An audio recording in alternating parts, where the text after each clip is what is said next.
La psicología social es el estudio de las relaciones sociales y cómo éstas influyen y modifican las conductas, los pensamientos y sentimientos de las personas.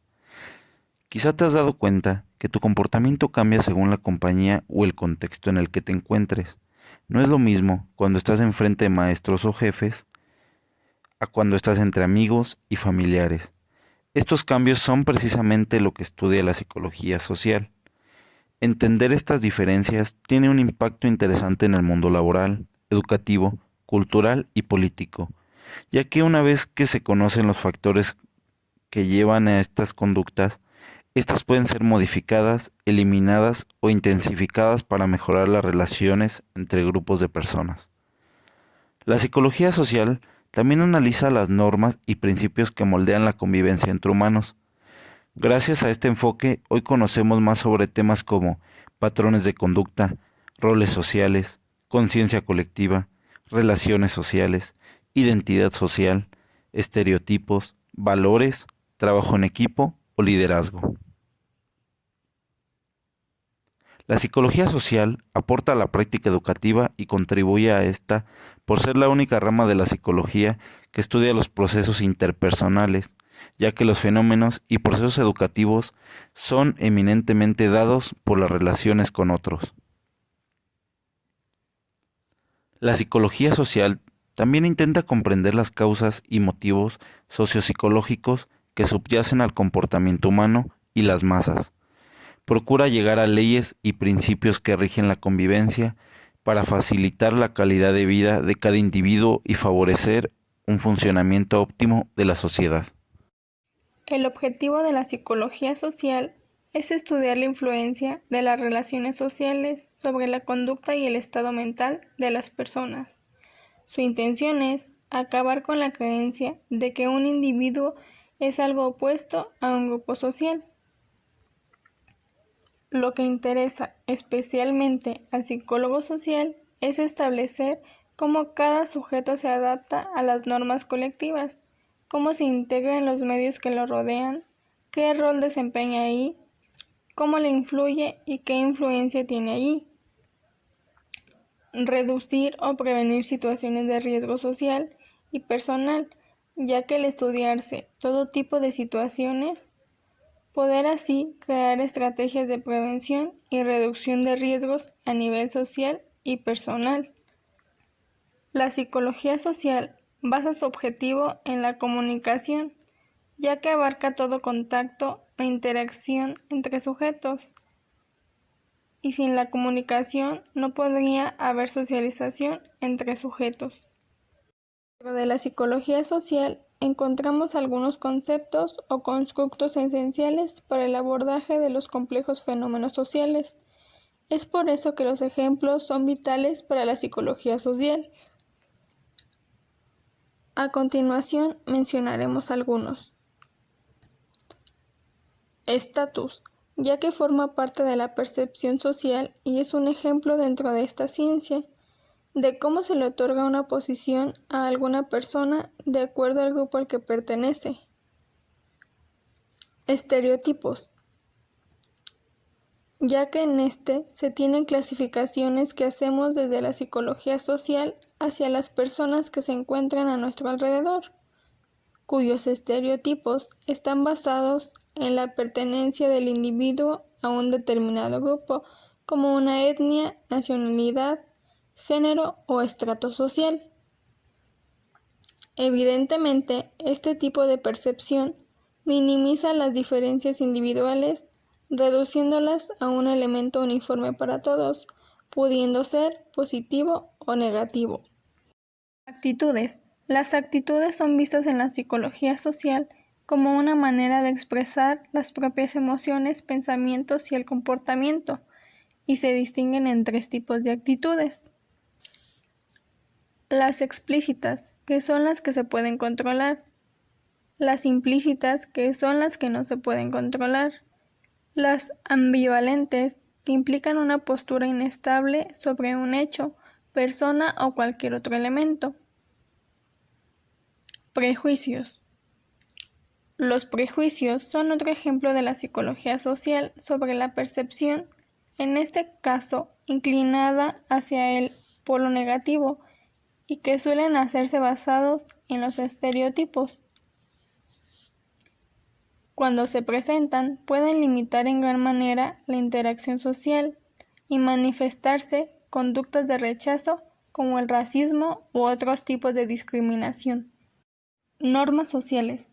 Las normas sociales se refieren a las pautas explícitas o implícitas que rigen el comportamiento, actitudes, pensamientos y valores de las personas dentro de un grupo. Adaptar la manera de conducirse como conformidad. Atribución causal. La atribución causal es un ejemplo dentro de la psicología social de procesos que se establecen para buscar una explicación sobre un determinado comportamiento. Esto corresponde a un intento por predecir y controlar la conducta humana, especialmente cuando aparecen comportamientos inesperados o que causan un impacto negativo. El efecto halo se refiere a un ejemplo de percepción de la personalidad, según el cual, basado en un rasgo positivo de una persona, se generaliza hacia el resto de su personalidad.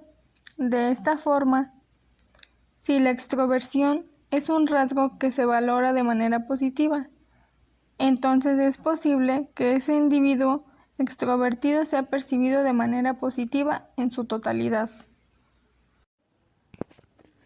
Ahora bien, la idea principal de la psicología social es comprender las causas y motivos sociopsicológicos que subyacen al comportamiento humano y a las masas, procurando llegar a leyes y principios que rigen la convivencia para facilitar la calidad de vida de cada individuo y favorecer un funcionamiento óptimo de la sociedad.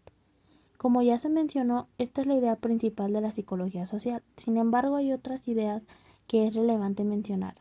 Tales ideas son dirigir en ambas direcciones la realidad social desde el sujeto hacia el mundo social y del mundo social hacia el sujeto. Tener un mejor desarrollo personal y social y aportar pautas para mejorar la relación que se tiene con los demás en sociedad.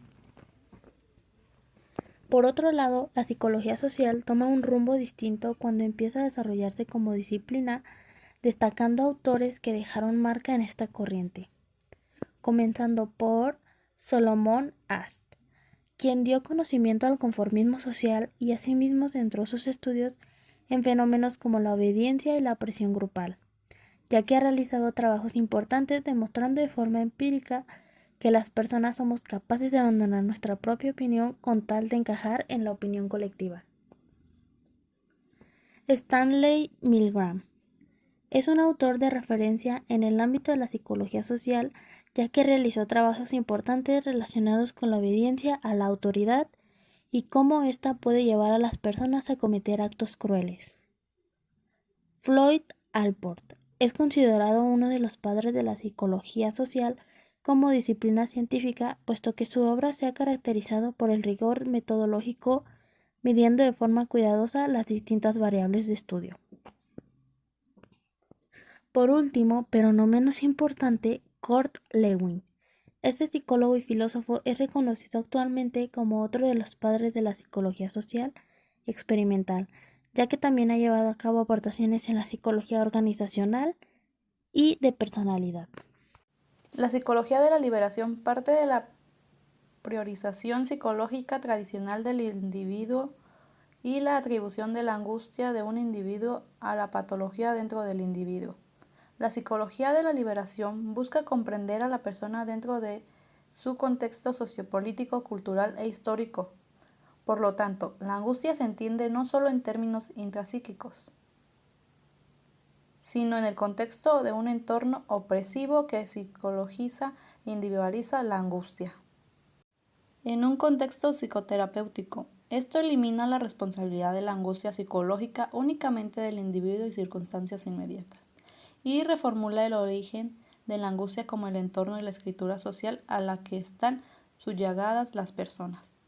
Además, esto ayuda a las personas a comprender su relación con la estructura de poder y las formas en que participan en ella. En los enfoques liberadores de la angustia mental, la terapia es solo un paso hacia la reinserción de una persona en su medio social, adicción social y su proyecto de vida existencial.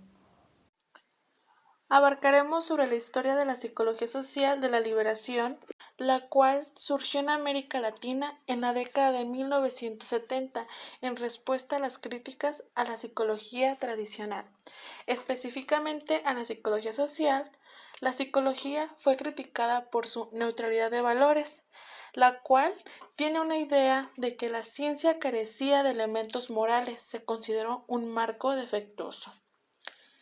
La segunda, tenemos la afirmación de universalidad, la cual se produce en teorías psicológicas basadas en investigaciones realizadas principalmente con hombres blancos de clase media y universitarios. Los liberacionistas cuestionaron la noción de que tales principios fueran universales y por lo tanto aplicables a todos los individuos sin tener en cuenta la consideración de factores contextuales. Como tercero y último, tenemos la irrelevancia social, la cual se consideraba que la psicología no generaba conocimientos que pudieran abordar las desigualdades sociales. En respuesta a estas críticas, los psicólogos buscaron crear una ciencia psicológica que abordara las desigualdades sociales tanto en la teoría como en la aplicación práctica. Es importante señalar que la psicología de la liberación no es un área de psicología similar a la psicología clínica, del desarrollo o social. Sin embargo, se trata más de un marco que pretende reconstruir la psicología desde la perspectiva del oprimido. La génesis de la psicología de la liberación comenzó entre un cuerpo de psicólogos en América Latina en la década de 1970. A Ignacio Martín Baró se le acredita como el fundador de la psicología de la liberación y otros lo desarrollaron más. Martín Baró fue un sacerdote jesuita y psicólogo social nacido en España que dedicó su trabajo a abordar las necesidades de los grupos oprimidos en América Latina y finalmente fue asesinado como resultado de su trabajo. Su proyecto de construir una psicología relevante para las mayorías oprimidas del continente americano, por lo tanto, terminó prematuramente. ¿Por qué considerar la psicología social de la liberación? Porque es importante conocer que la PSL se ha desarrollado en un contexto muy diferente al nuestro, al europeo. Las sociedades de América Latina tienen una identidad específica que se caracteriza por una mayor extensión de la pobreza y por una exclusión social endémica. En muchos casos, esto afecta a la mayoría de la población y es resultado de la dependencia de sus economías. Por eso, en todos los países hay desigualdades severas. Si bien tienen relativamente pequeños sectores formales de servicios de salud y bienestar social. El hecho es que en las actividades que realizan los psicólogos a menudo se centran en las universidades o trabajan en el sector privado. ¿Cuáles serán algunas características básicas de la psicología social de la liberación? Desarrollar un modelo de trabajo con un grupo oprimido, la mayoría populares. Trabajar temas globales tales como la ideología, la subjetividad, la identidad, relacionándolos con la justicia social y económica. Explicación de la conducta versus comprensión de la acción, de un carácter propositivo de la actividad humana, ligada a estructuras sociales de significado. El significado como ideología. La ideología fomenta un estado de falsa conciencia en las clases dominadas o mayorías populares, que llevará a estas a la adopción de aquellos valores e interés que objetivamente solo benefician a las clases consecución de una quiebra ideológica.